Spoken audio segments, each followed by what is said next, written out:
Welcome to my channel శ్రీమాత్రే నమః. ఈరోజు మన ఛానల్లో మిల్ మేకర్తో అటుకులతో కలిపి టిక్కీలు చేయబోతున్నానండి. ముందుగా మిల్ మేకర్ని నీళ్ళల్లో నానబెట్టుకోవాలి. ఇలా అటుకుల్ని కూడా నీళ్ళల్లో నానబెట్టుకోవాలండి.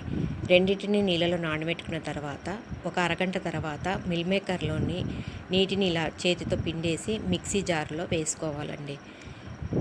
ఇలా చల్లారిన తర్వాత బాగా నీరుని అంతా పిండేసి చిన్నవి తీసుకున్నానండి మిల్ మేకర్లు. ఇలా తీసుకొని మిక్సీ పట్టుకోవాలండి కచ్చా పచ్చాగా. ఇలా పట్టుకున్న దాంట్లోనే నానబెట్టుకున్న అటుకుల్ని కూడా కొంచెము గ్రైండ్ చేసుకోవాలండి. ఇలా చేసుకున్న తర్వాత ముద్దను బౌల్లోకి తీసుకున్నాక మిగిలిన అటుకులను ఇలా మిల్ మేకర్ పేస్ట్లోనే వేసి అంతా మెత్తగా కలుపుకోవాలండి.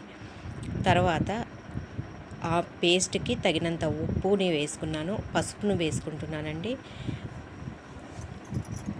మనము ఇలా ఉప్పు పసుపు వేసుకున్న తర్వాత సన్నగా తరిగిన ఉల్లిపాయ ముక్కల్ని కూడా ఈ పేస్టులోకి వేస్తున్నానండి. తర్వాత సన్నగా తరిగిన పచ్చిమిరపకాయలు కూడా వేసుకోవాలి. అల్లము వెల్లుల్లి పేస్ట్ వేసినానండి.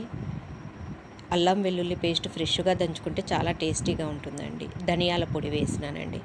ఆమ్చూర్ పౌడర్ అండి. ఇలా టిక్కీలకు ఆమ్చూర్ పౌడర్ వేస్తేనే టేస్ట్ ఉంటుందండి.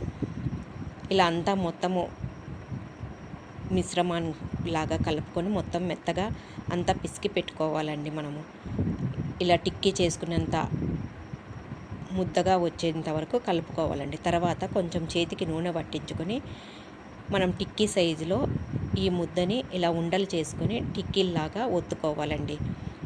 ఇలా చేసుకొని అన్నిటినీ ప్లేట్లో అమర్చుకోవాలండి.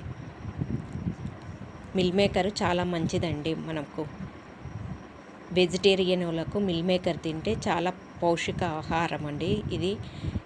దీంట్లో చాలా పౌష్టిక పదార్థాలు ఉంటాయండి. కాబట్టి మిల్ మేకర్ని అప్పుడప్పుడు కూరలలో కానీ ఇలా టిక్కీలుగా కానీ చేసుకోవచ్చండి.